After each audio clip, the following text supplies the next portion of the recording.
Selamat siang semua, Bapak Ibu, para tergugat yang saya hormati, rekan-rekan media yang saya banggakan. Pertama-tama kita patut panjatkan puji syukur kepada Tuhan Yang Maha Esa karena atas berkat dan perlindungan maka pada hari ini kita bisa berkumpul semua di tempat ini dalam keadaan sehat tanpa ada halangan apapun. Sekali lagi kita mengucapkan syukur dan bersyukur kepada Tuhan.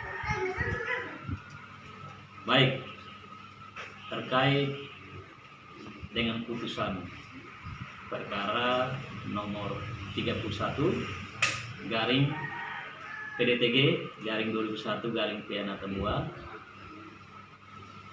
yang sudah diputus oleh Majelis Hakim pada Pengadilan Negeri Atambua pada tanggal 26 Januari 2022, di mana putusan perkara itu dimenangkan oleh para tergugat. Dalam hal ini dimenangkan oleh Bapak Alfonsus Kehi bersama kawan-kawan, di mana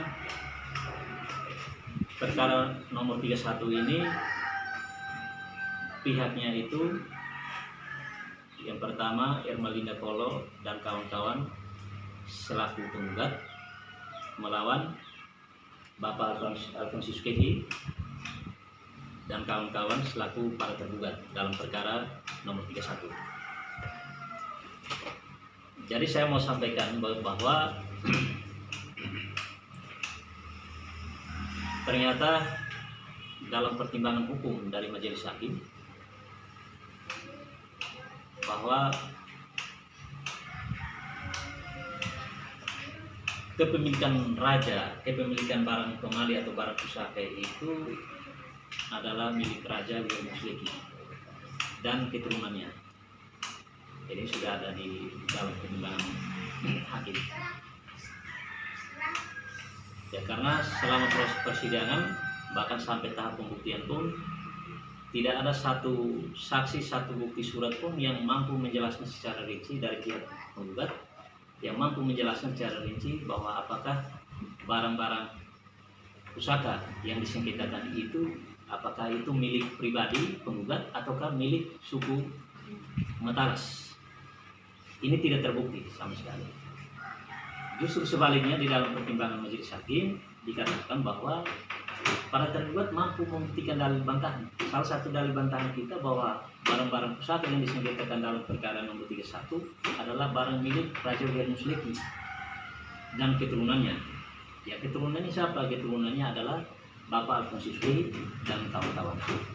Di mana sudah ditegaskan di dalam putusan bahwa Bapak Alfonsus Kehi dan kawan-kawan adalah keturunan bangsawan, keturunan raja pada kerajaan Alas.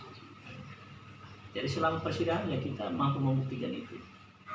Justru keterangan daripada saksi yang dihadirkan oleh penggugat itu saling bertolak belakang, saling bertentangan satu sama lain. Yang kita cari dalam perkara ini adalah keterangan saksi yang saling bersesuaian, kualitas daripada saksi itu. Tetapi kenyataannya bahwa saksi yang dihadirkan itu tidak berkualitas sama sekali, sehingga tentunya dikesampingkan oleh Majelis Hakim. Dan ini saya selaku kuasa hukum atau kami selaku kuasa hukum menilai bahwa putusan itu sudah tepat dan benar menurut hukum. Karena apa?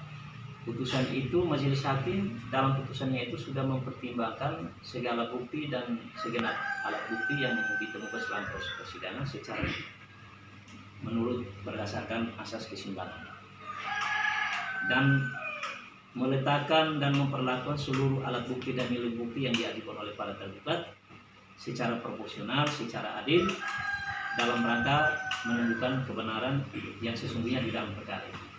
Dan ini terlihat jelas sekali di dalam perkara nomor 31 bahwa selama persidangan saksi-saksi yang kita hadirkan ada 3 orang saksi, termasuk bukti-bukti yang kita sampaikan kepada Majelis Hakim, justru kita mampu membuktikan dalil-dalil bantahan kita. Nah, sehingga muncullah diktum putusan, amar putusan yang mana poin penting dari amar putusan itu salah satunya itu adalah menolak gugatan penggugat untuk seluruhnya. Nah, apa arti menolak gugatan penggugat seluruhnya? Artinya bahwa gugatan itu tidak terbukti secara keseluruhan. Lalu karena dia menolak, maka para penggugat itu dihukum untuk membayar biaya perkara sebagaimana sudah tercantum di dalam putusan sebesar 5 juta lebih. Itu harus dihukum untuk membayar ini biaya perkara. Lalu karena di dalam gugatan penggugat itu ada tuntutan provisi dalam dilakukan sidang eksekusi, maka itu ditolak oleh majelis hakim. Menolak tuntutan provisi, menolak gugatan penggugat seluruhnya. Artinya kalau ketika hakim menolak, berarti ini kan tidak terbukti secara keseluruhan. Dalil-dalil yang disampaikan, dasar-dasar gugatan yang disampaikan itu tidak terbukti, ya sedikit. Dan kita sangat yakin dan sangat optimis sejak awal bahwa perkara ini pada akhirnya itu akan dimenangkan oleh para tergugat. Karena berdasarkan bukti-bukti yang kita ajukan, berdasarkan saksi-saksi yang kita lihat, dihubungkan dengan keterangan-keterangan saksi yang sudah dihadirkan oleh pihak penggugat pun mengakui bahwa Lial Musleki dan Ignatius Bareleki almarhumin adalah seorang raja di kerajaan. Ini salah satu pengakuan. Nah, sehingga apa yang dimintakan dituntut oleh pihak penggugat terkait dengan bahwa para tergugat itu melakukan satu tindakan melanggar hukum, melakukan satu perbuatan melanggar hukum dan melanggar HAM, ini menurut saya kami sejak awal sudah menolak itu. Karena apa? Unsur-unsur melanggar hukum apa yang dilanggar oleh para tergugat ini tidak ditemukan sama sekali selama persidangan berlangsung. Tidak ditemukan unsur-unsur melawan ini. Nah, justru inilah yang menjadi tuntutan pokok dari para penggugat yang ditolak utuh oleh majelis hakim. Sehingga ketika dia menolak tuntutan pokok itu, maka tuntutan yang lain itu tidak perlu dipertimbangkan lagi. Dianggap bahwa itu tidak terbukti dengan sendiri. Melanggar hukum macam apa? Unsur-unsur yang mana yang dilanggar oleh para tergugat itu? Nah, sama sekali tidak terbukti. Sehingga kita menganggap dan hakim berkesimpulan bahwa para tergugat ini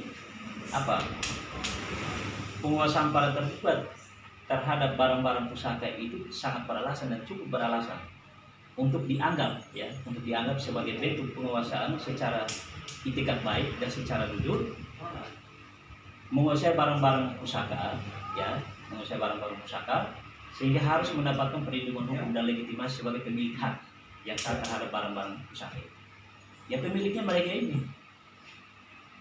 para tergugat ini. Dan para tergugat ini siapa? Mereka adalah keturunan raja, keturunan bangsawan dari Lial Musleki dan Ignatius Bareleki. Ya, jadi saya kira itu. Bacaan sedikit. Sesuai dengan aturan itu 14 hari itu ada aturan yang mengatakan untuk bisa digugat kembali. Antisipasi kemudian hari berjalannya waktu ketika penggugat mengadakan gugatan lagi, sikap kuasa hukum itu seperti apa? Baik, jadi saya mau sampaikan begini bahwa 14 hari itu upaya hukum banding, jadi bukan digugat kembali, tapi itu adalah upaya hukum banding terhadap putusan itu, yang mana bahwa mereka merasa tidak puas dengan putusan hakim itu, silakan diadakan upaya hukum banding selama dalam tenggang waktu 14 hari itu menurut undang-undangnya 14 hari. Nah, jadi ya kita siap apabila dalam 14 hari itu ada upaya hukum dari mereka untuk banding, ya kita sudah siap sekali, sangat siap, bagaimanapun sangat siap. Ya, kita tentunya kita banding pun kita melihat dasarnya juga. Ya, kalau kita sebagai pihak yang menang dalam perkara ini, tentunya kita melihat saja kapan dia banding. Ya, tapi kalau misalnya lewat dari tenggang waktu yang ditentukan 14 hari, maka ya jelas putusan itu inkrah pan GWSD. Jadi inkrah ini artinya bahwa putusan itu sudah memperoleh kekuatan hukum tetap dan pasti. Artinya apa? Kekuatan hukum tetap dan pasti itu artinya bahwa terhadap putusan itu tidak ada upaya hukum lagi. Ya, lewat 14 hari itu. Jadi kita mengikuti proses itu.